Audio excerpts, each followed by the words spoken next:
El gobierno de Milei terminó con el megacurro de las viviendas sociales de Alberso. Nunca se devolvieron más de 400 millones de pesos.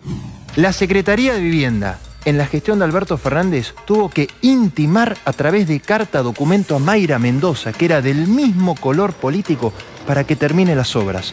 Que esta semana el gobierno anunció el fin de 3 fondos fiduciarios. Sí. Y uno de esos fondos fiduciarios es el Fondo Fiduciario para la Vivienda Social. Sí. Bueno, acá tenemos 2 tipos de casa. La Casa Rosada, que ocupó durante mucho tiempo el kirchnerismo, porque en realidad el kirchnerismo es el cargo de Alberto Fernández.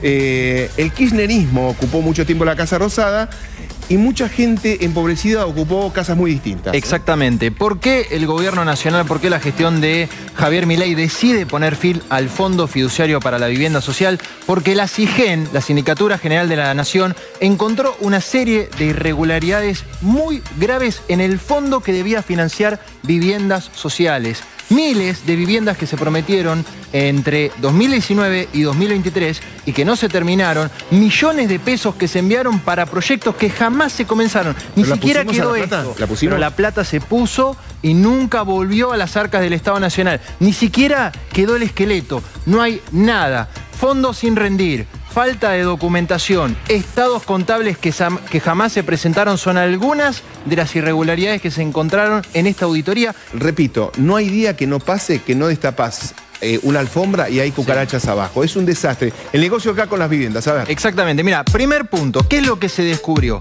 468 millones de pesos que se enviaron a proyectos que nunca comenzaron. ¿Ves la imagen de fondo, Guille, que es un terreno? Bueno, así quedó. Te voy a dar un ejemplo concreto. La construcción de 172 viviendas en el barrio Doctor Montaña, en Corrientes, en la provincia de Corrientes. Se firmó un convenio de rescisión común entre la Secretaría de Vivienda y el municipio, pero la plata nunca volvió. 297 millones de pesos que se pusieron en un proyecto que era un complejo de viviendas. ¿Y en qué quedó? En la nada. Para contribuyente. En la nada. Es de aquel entonces. Pasarlo a dólares. Sí, y va a dar mucho más. Otra de las irregularidades que se encontraron, no presentaban documentación ante los organismos de control. A ver, encontraron gravísimas debilidades en lo que tiene que ver con la administración de los legajos y con la falta de documentación que se debía presentar ante organismos de control como la propia SIGEN. No se presentaba nada, no se rendía cuenta. Y por supuesto, ¿cómo se va a rendir cuenta cuando vos la plata no la usaste para las viviendas? Claro. Que era el objetivo inicial. Entes y municipios a cargo de las obras que no presentaban la rendición de cuenta. Te voy a dar 2 ejemplos concretos. Mira, por ejemplo, el Instituto Provincial de Desarrollo Urbano de Chaco no rindió 5 millones. Hay muchísimos. De aquel momento, De aquel momento. Estamos poniendo 2. Te suena al sueldo de un legislador. Pero no. Yo quiero aclarar, Guille, que es mucho más. Ponemos 2 porque si no tenemos que hacer 2 horas de programa de esto, ¿no? La unidad ejecutora de la provincia de Misiones no rindió, por ejemplo, casi 20 millones de pesos de las viviendas.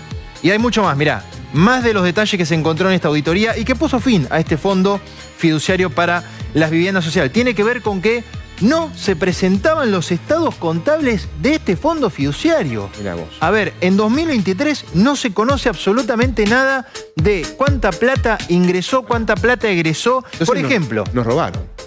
Bueno, a ver, es lo que por supuesto se está investigando. A ver, que no se haya presentado en ningún estado contable, perdón, lo que quiere decir es que no se puede validar si los números del fondo fiduciario tuvieron supuestamente superávit, como informó la gestión de Alberto Fernández. Te doy un ejemplo, en 2022 se terminó descubriendo que tuvo un saldo negativo de 52.000 millones de pesos ante lo que es la pérdida por exposición ante la inflación. Pará con la persecución política, pará. ¿Qué más? Dale. Último punto de la auditoría y después te muestro las casas que quedaron sin terminar. Obras terminadas sin rendición de cuenta final. Esto es insólito porque la casa se terminaba, pero no rendían la plata. ¿Por qué? Bueno, porque lo que se cree es que había diferencia entre lo que se enviaba y lo que finalmente se destinaba a la vivienda. Esta era la Casa Rosada que ocupaba el kirchnerismo y esta era la casa robada, de las casas robadas de la gente. Una diferencia.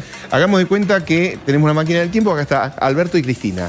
Cristina Fernández de Kirchner, creadora de Alberto Fernández. Mirá lo que decía Alberto. Acá estamos entregando las primeras 114 de un total de 240 viviendas y que ya están hechas y que va a permitir que toda esa gente deje esos lugares donde viven y vengan a vivir en este barrio que es hermoso y creo que es muy útil. Nosotros estamos muy muy ansiosos con Santiago de seguir trabajando como lo vinimos haciendo todos los años en la construcción de viviendas. Me contaba el internet, tenemos cuántas más para... 800 más. 800 viviendas más. 800 viviendas más en ejecución, que son soluciones para familias que lo necesitan. Estamos entregando ya más de alrededor de 62.000 viviendas.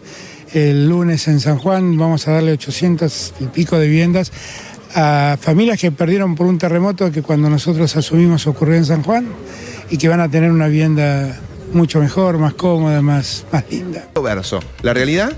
La realidad es la siguiente, Guille. ¿Por qué es importante que esté la Casa Rosada acá? Porque desde la Casa Rosada se enviaba la plata para terminar viviendas que en rigor nunca se terminaron. Mirá los números de la herencia que dejó la gestión de Alberto Fernández. Quedaron 96.000 viviendas sin terminar, 17.000 del programa Procrear, 16.000 de una iniciativa que se llamó Casa Propia y 63.000 del programa Reconstruir, del programa Casa Activa, Casa Propia y Soluciones Habitacionales. Con razón, hay estaban algunos locos con la casos, obra pública. Te puedo dar un caso insólito y cuando puedan, chicos, vuelvan porque quiero utilizar la maqueta de las casas sin terminar. Uno de los proyectos del Reconstruir que no se terminó está en Quilmes y es el barrio Dorrego. 240 viviendas que no se terminaron. Mayra Mendoza. Un dato que pinta de alguna manera las irregularidades en la gestión de Alberto Fernández. La Secretaría de Vivienda en la gestión de Alberto Fernández tuvo que intimar a través de carta documento a Mayra Mendoza, que era del mismo color político, para que termine las obras. Yo invito a los vecinos de Quilmes a que vayan hoy en día al barrio Dorrego y que vean cómo está ese complejo habitacional. Así, bueno, investigación en tn.com.ar y acá porque fuimos recontramables, pero en realidad de la Casa Rosada a la Casa Robada tenemos que hacer así, vamos a sacar algunas, las ponemos, ponela para abajo, vamos a hacer así, le vamos a dejar solo esta así, esta no quedó existió, nada. Esta no existió, ¿le dejamos esa? Y no, porque en algunos proyectos... Listo. Ahí está. Límpiala. Solo, la sacamos. Límpiala. Ya está. Fuimos buenos. En realidad lo que dejaron fue esto. En los últimos días, desde el gobierno se anunció la baja de varios fondos fiduciarios, que era un curro total durante las gestiones del kirchnerismo. En este caso, relacionado a las viviendas sociales, donde se hacían convenios con diferentes provincias y municipios a través de distintos programas para la construcción de casas en las zonas más vulnerables. Sin embargo, como toda noble causa, los cucas la utilizaron para hacer monumental afano, donde literalmente desaparecieron millones de pesos que aportaron los contribuyentes durante años y después tuvieron que pagar con inflación, siendo más pobres y los políticos más ricos. Sin embargo, hay muchos caras de piedra que durante el último año lo acusaron a Milei de haber cortado con los fondos cuando fueron ellos mismos que se lo chuparon y no terminaron las viviendas cuando correspondía. Como fue el caso de Mayra Mendoza en Quilmes, que su propio gobierno la tuvo que intimar para terminar con un barrio. Este es el famoso verso del Estado presente que militaron durante la campaña, porque no era más que un millonario robo para los bolsillos de los que participaron en el negocio, donde se dejaron casi 100.000 casas sin terminar.